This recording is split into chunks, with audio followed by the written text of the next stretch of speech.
Chapter 24 About Paquette and brother Girofleux.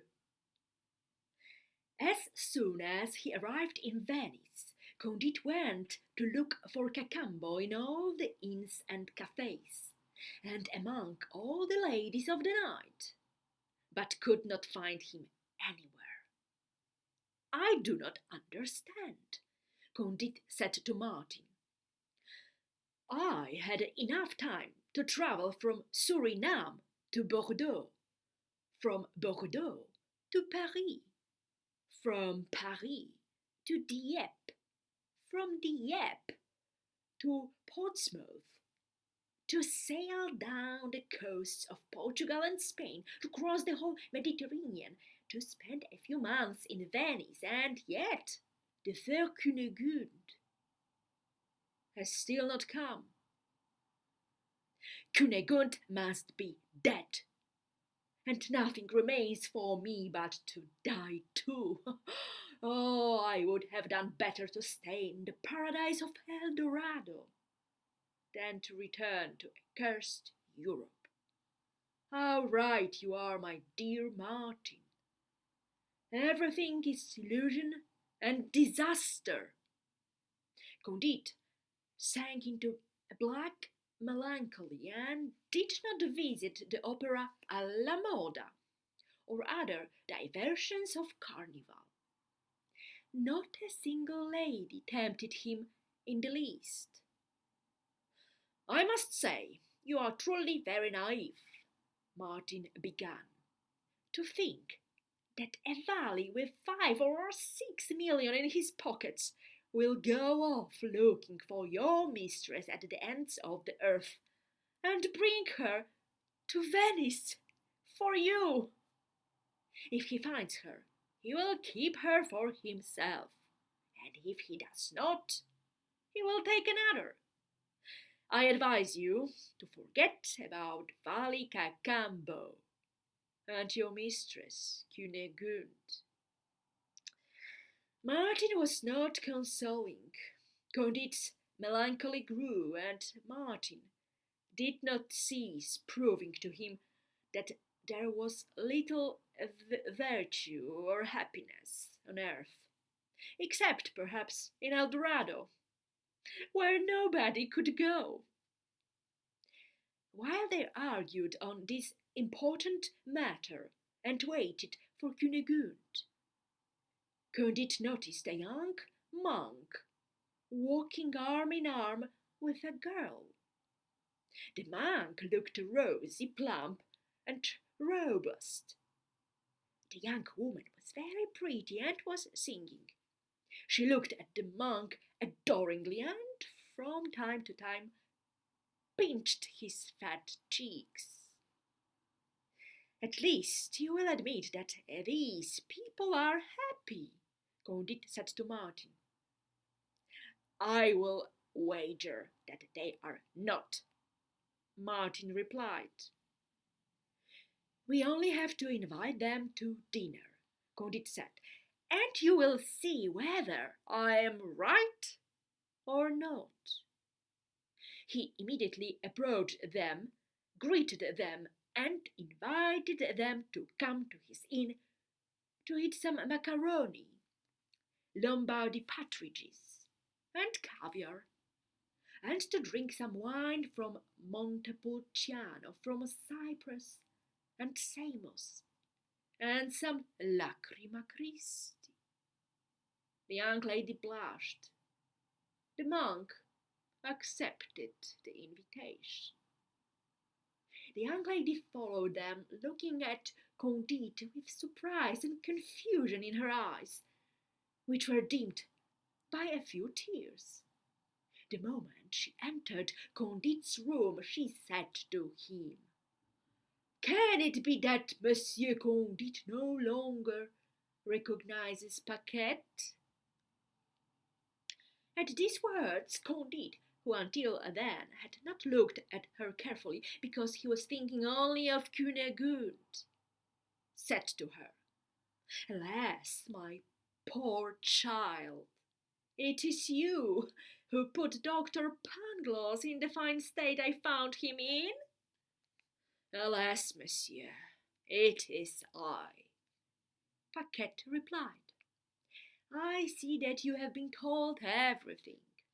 I have heard about the terrible misfortunes that have befallen the whole house of Madame the Baroness and the fair Cunegonde. I swear that my destiny has scarcely been less sad. I was innocent when you knew me. A Franciscan, who was my confessor, seduced me quite easily. The consequences were terrible. I was forced to leave the castle shortly after his lordship the Baron sent you away with kicks to the backside. If a famous doctor had not taken pity on me, I would have died. Out of gratitude, I was this doctor's mistress for a while.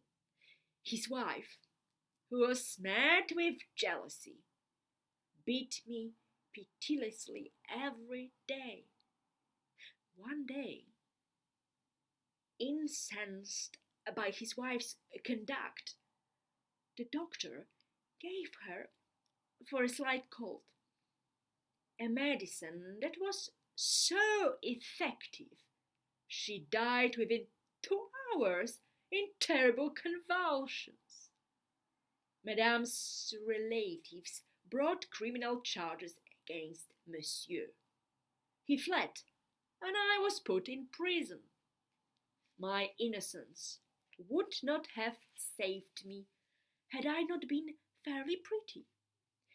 The judge freed me on the condition that he would succeed the doctor in my favors. I was soon succeeded by a rival and sent away without recompense, and forced to continue this terrible profession that you men find so pleasant, while to us women it is but an abyss of misery. I came to Venice to practice my profession here. I am one of the most unfortunate creatures in the world.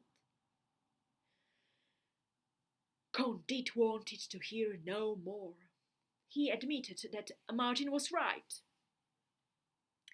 They sat down to table with Paquette and the monk.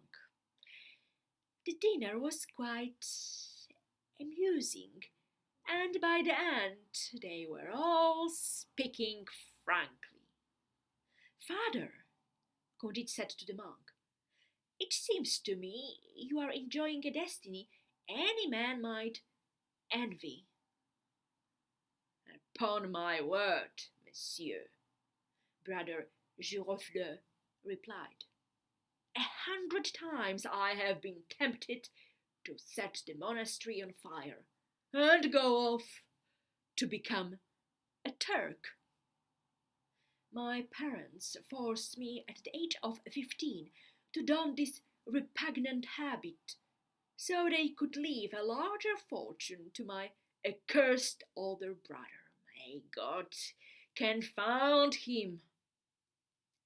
Jealousy, discord, and anger are rampant in the monastery. It is true I have preached a few bad sermons that have earned me a little money, of which the prior steals half. The rest I used to keep girls. But when I return to the monastery in the evening, I am ready to bang my head against the walls of the dormitory. And all my brother monks are in the same predicament. Martin turned to Candide. Well, he said, have I not won the wager? Candide gave Paquette 2,000 piastres, and brother Girofleur 1,000. I hear a lot about Senator poco curante, Candide said, who lives in that beautiful palazzo on the Brenta, and who receives foreigners with great hospitality. Poco curante in Italian means caring little. People claim that he is a man who has never met with any sorrows. I would like to see this rare specimen, Martin said. Candide immediately sent a message to Senator Pococurante, requesting permission to call on him the following day.